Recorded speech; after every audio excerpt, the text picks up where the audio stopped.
பூஞ்சோலை மாணவர்கள் அனைவருக்கும் வணக்கம். இன்றைக்கி 4 மே 2025 ஞாயிற்றுக்கிழமையோட நியூஸ் பேப்பர் பார்க்க போகிறோம். ஸோ ஹெட்டிங் பார்த்தீங்க அப்படின்னா, பாகிஸ்தானிலிருந்து இறக்குமதிக்கு தடை அப்படின்னு சொல்லியிருக்காங்க. ஆக்சுவலாக இந்த இறக்குமதிக்கு தடை செய்கிறது எதுபடி தடை செஞ்சுருக்காங்க அப்படின்னா, வெளிநாட்டு வர்த்தக கொள்கை 2023 ரொம்ப முக்கியமானது. இதில் தான் திருத்தம் பண்ணியிருக்காங்க. அதாவது எதை பேஸ் பண்ணி திருத்தம் பண்ணியிருக்காங்கன்னா, தேச பாதுகாப்பு கொள்கை தேசிய பாதுகாப்பு பொதுக்கொள்கை நலன் அடிப்படையில் இதில் திருத்தம் பண்ணியிருக்காங்க. அப்போ கேட்பாங்க, இறக்குமதி சார்ந்த கொள்கையில் எதில் திருத்தம் பண்ணாங்க இறக்குமதியை நிப்பாட்டுறதுக்காக அப்படின்னா, வெளிநாட்டு வர்த்தக கொள்கை 2023 திருத்தம் பண்ணியிருக்காங்க. இது ரொம்ப முக்கியமான நியூஸ். அதாவது பார்த்தீங்க அப்படின்னா, இந்தியாவிலேருந்து அதாவது ஒரு சில அத்தியாவசிய பொருட்கள் இறக்குமதி ஆயிருந்திருக்கு. நம்ம ஏற்றுமதியை தடை பண்ணிட்டோம். பாகிஸ்தானுக்கு நம்ம அனுப்ப வேண்டிய ஏற்றுமதி பொருளை தடை பண்ணிட்டோம். அதனால் அவங்க என்ன பண்ணிட்டாங்கன்னா, வேறு நாடுகளில் அதாவது மலேசியா, சிங்கப்பூர் போன்ற நாடுகளில் நம்ம இந்திய பொருட்களை இறக்குமதி பண்ணி அங்கேருந்து அவங்க பாகிஸ்தானுக்கு அனுப்பிட்டு இருந்திருக்காங்க. ஸோ இதை தடுக்கிறதுக்காக இறக்குமதியை டோட்டலாகவே ஸ்டாப் பண்ணிட்டாங்க. பாகிஸ்தான்லேருந்து இறக்குமதி ஆகக்கூடிய பொருட்கள் மெயினாக பாகிஸ்தான்லேருந்து எது நம்மளுக்கு இறக்குமதி ஆச்சு அப்படின்னு சொல்லி பார்த்தீங்கன்னா, பழங்கள், பாதாம், அக்ரூட்டு, இது எல்லாமே பருப்பு வகைகள். இதுதான் அந்த ஃபஸ்ட்டு ஃபேஸில் இருக்குது அதிகமாக இறக்குமதி ஆகிறதுல. அதுக்கடுத்து பார்த்தீங்க அப்படின்னா, எண்ணெய் வித்துக்கள், மூலிகைகள், இதெல்லாம் பாகிஸ்தான்லேருந்து இறக்குமதியான விஷயங்கள் இந்தியாவுக்கு. சரியா, இதை அப்படியே ஸ்டாப் பண்ணி வச்சுட்டாங்க. அடுத்து முக்கியமானது என்னன்னு பார்த்தீங்கன்னா, நம்மளுக்கு இந்த பேரிடர் மேலாண்மைன்னு ஒரு டாபிக் இருக்குது. அதில் இது வரலாம். என்ன அப்படின்னா, கோவாவில் ஷிர்காவ் கிராமம், ஷிர்காவ் அப்படின்னு சொல்லிட்டு ஒரு கிராமம் இருக்குது. அங்கே ஸ்ரீ லைராய் தேவி கோயில். இங்கே பார்த்தீங்க அப்படின்னா, கூட்ட நெரிசலில் 70க்கும் மேற்பட்டோர் காயமடைஞ்சிருக்காங்க. 6 பேர் உயிரிழந்திருக்காங்க. அப்போ இந்த கூட்ட நெரிசல் ஸ்ரீ லைராய் தேவி கோயில் எங்கே அமைஞ்சுள்ளது அப்படின்னா, கோவாவில். சரியா, இதில் எந்த இன்ஃபர்மேஷன்னாலும் அவங்க கேட்கலாம். எந்த மாநிலத்தில் அமைஞ்சுள்ளது அல்லது எந்த கோயில் அப்படின்னு சொல்லி எதுனாலும் அவங்க கேட்கலாம்.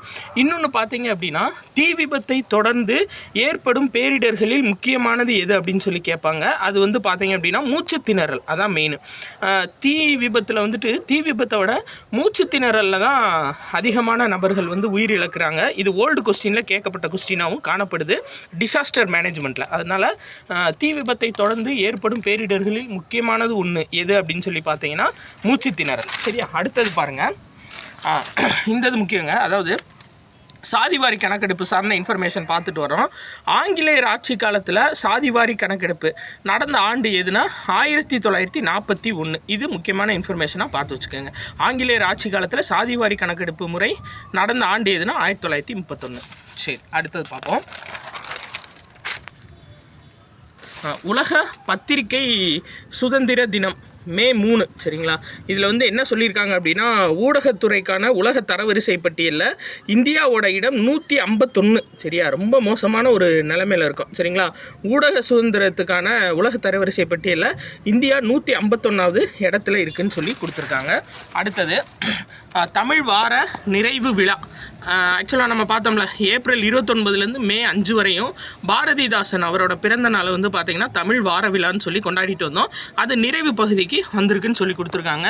இது ரொம்ப முக்கியமான கொஸ்டின், கண்டிப்பாக கேட்கலாம். சரியா, சரி, அடுத்து பாருங்கள்.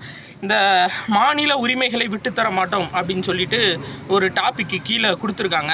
இந்த டாப்பிக்கில் பார்த்திங்கன்னா ரொம்ப முக்கியமான இன்ஃபர்மேஷன் கொடுத்துருக்காங்க. என்னென்னா, உயர்கல்வியில் ஒட்டுமொத்த சேர்க்கை வீதம் தமிழ்நாட்டில் 51%, அகில இந்திய அளவில் 28% உள்ளது அப்படின்னு சொல்லி கொடுத்துருக்காங்க. இது ரொம்ப முக்கியமான இன்ஃபர்மேஷனுங்க. இதை நல்லா ஞாபகம் வச்சுக்கோங்க. ஏன்னா எக்கனாமிக்ஸ் ஓரியன்டாக நம்மளுக்கு கரண்ட் அஃபேர்ஸ் கேட்கணும்னு நினச்சாங்கன்னா கண்டிப்பாக அது கேட்பாங்க.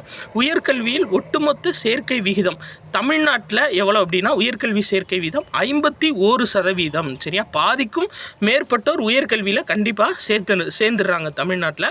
அகில இந்திய அளவில் 28%. ரொம்ப முக்கியமான ஒரு இன்ஃபர்மேஷன். அடுத்தது பாருங்கள்.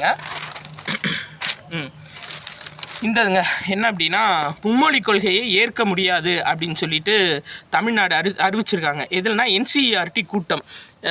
இந்தியாவோட என்சிஇஆர்டி 59வது பொது கவுன்சில் கூட்டம் எங்கே நடைபெற்றுச்சு அப்படின்னா, டெல்லியில் நடைபெற்றிருக்கு. ரொம்ப முக்கியமானது. சரியா, இதில் மும்மொழி கொள்கையை நாங்கள் ஏற்க மாட்டோம்னு சொல்லி தமிழ்நாடு சொல்லியிருக்காங்க. என்சிஇஆர்டி ஃபுல் ஃபார்ம் என்னன்னா, national council of educational research and training. சரியா, அதை ஞாபகம் வச்சுக்கோங்க.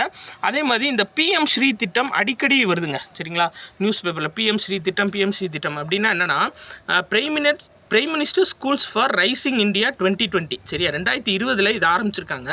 இந்தியா ஃபுல்லாக 14,500 பள்ளிகள் ஸ்டேட்டு யூனியன் டெரிட்டரி ரெண்டுலேயுமே தேர்ந்தெடுக்கப்பட்டு அந்த பள்ளிகளில் வந்து பார்த்திங்கன்னா அந்த புதிய கல்விக் கொள்கை மூலியமாக டெவலப்மெண்ட் கொடுக்குறது தான் இந்த பிஎம் ஸ்ரீ திட்டம் 2020 தொடங்கியிருக்கு.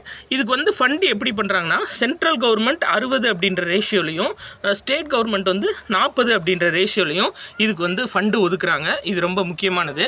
அதே மாதிரி இப்போ இந்த இந்த திட்டத்தை நாங்கள் ஏற்றுக்க மாட்டோம், பிஎம் ஸ்ரீ திட்டத்தை ஏற்றுக்க மாட்டோம். ஏன்னா புதிய கல்விக் கொள்கைனா மும்மொழி கொள்கையும் அதில் அடங்கியிருக்கு அப்படின்னு சொல்லிட்டு தமிழ்நாடு சொல்லிக்கிட்டு இருக்காங்க. இதுதான் பிஎம் ஸ்ரீ திட்டத்தோட முக்கிய நோக்கம் சரியா. அதனால வந்து பார்த்தீங்கன்னா சமக்கிர சிக்ஷா திட்டத்துக்கு மாநிலத்துக்கு ஒதுக்கக்கூடிய நிதியும் வந்து நிறுத்தி வச்சிடறாங்க. இப்போ அதான் மெயின் சரியா. நீங்கள் பிஎம் ஸ்ரீ திட்டத்தை ஏற்றுக்கலன்னா சமக்கிர சிக்ஷா திட்டத்துக்கும் நாங்கள் மாநிலங்களுக்கு நிதி ஒதுக்க மாட்டோன்னு சொல்லி இப்போ நிப்பாட்டி வச்சிருக்கதா ஒரு முக்கியமான இன்ஃபர்மேஷன். சமக்கிர சிக்ஷா 2009 ஆண்டு ஆர்டிகிள் 21A படி அனைவருக்கும் கல்வி கொடுக்க வேண்டியது, அதாவது 6 முதல் 14 வயது வரை உள்ள குழந்தைகளுக்கு கட்டாய கல்வி அளிக்கணும் அப்படின்னு சொல்கிறது. ஸோ அதை பேஸ் பண்ணி வர்றதான் இந்த சமக்கிர சிக்ஷா திட்டம் சரியா.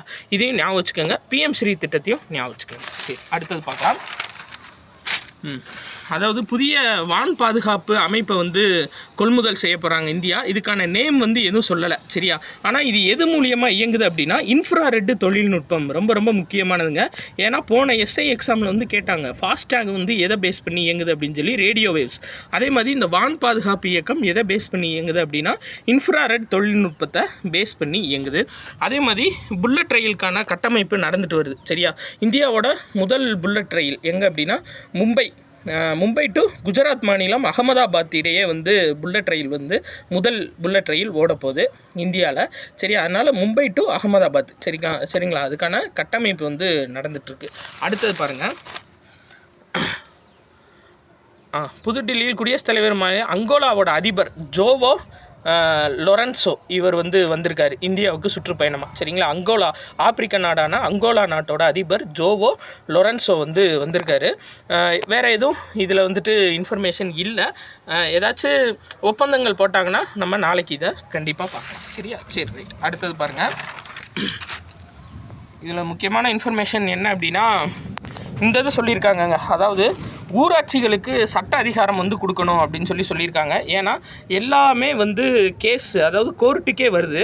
அதனால் நிறையா வழக்குகளை தீர்த்து வைக்க முடியல. அதனால் ஊராட்சி நிர்வாகங்கள் வந்து அதாவது மத்தியஸ்தம் மூலியமாக நிறையா அதுக்கு தீர்வு காண்றாங்க. அதுக்கு வந்து சட்ட அதிகாரம் இருந்தால் நல்லாயிருக்கும்னு சொல்லி குடியரசுத் தலைவர் முர்மு வந்து வலியுறுத்தியிருக்காங்க.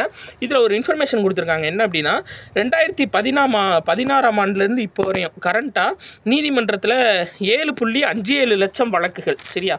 மொத்தம் பார்த்திங்கன்னா 7.57 லட்சம் வழக்குகள் வந்து பார்த்திங்கன்னா நிலுவையில் இருந்திருக்கு. அது வந்து மத்தியஸ்தம் மூலியமாக தீர்வு காணப்பட்டிருக்கு சரியா, அதுவும் கொடுத்துருக்காங்க.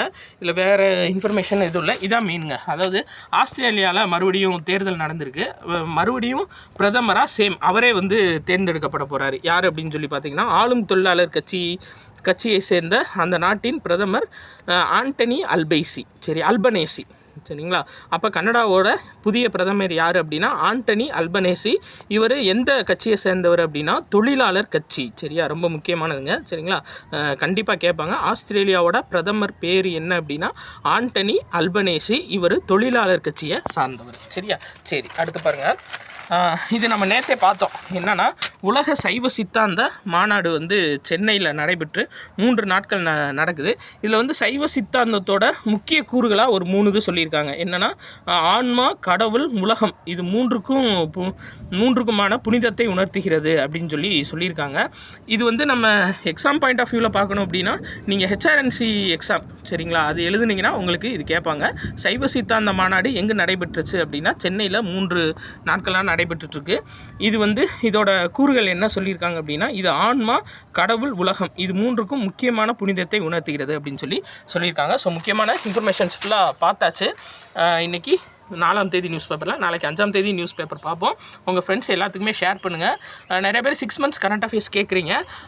கண்டிப்பாங்க உங்களுக்கு வந்துட்டு எஸ்ஐ எக்ஸாம் போகிறதுக்கு முன்னாடியே நான் அதை கம்ப்ளீட் பண்ணி கொடுத்துட்றேன். அடுத்த ஞாயிற்றுக்கிழமை வந்து உங்களுக்கு 1 மாதத்துக்கான கரண்ட் அஃபேர்ஸ் அப்லோட் செய்யப்படும். சரிங்களா? ஏற்கனவே 5 பார்ட்டாக இருக்குது. ப்ளேலிஸ்ட்டில் 5 பார்ட் இருக்குது. நீங்கள் அந்த 5 பார்ட்டை இந்த வாரத்துக்குள்ளே பார்த்து முடிங்க. நான் உங்களுக்கு அடுத்த ஞாயிற்றுக்கிழமை வந்து பார்த்தீங்க அப்படின்னா அக்டோபர் மாதத்துக்குரிய 1 மாத கரண்ட் அஃபேர் நான் உங்களுக்கு அப்லோட் பண்ணிடுறேன். நன்றி.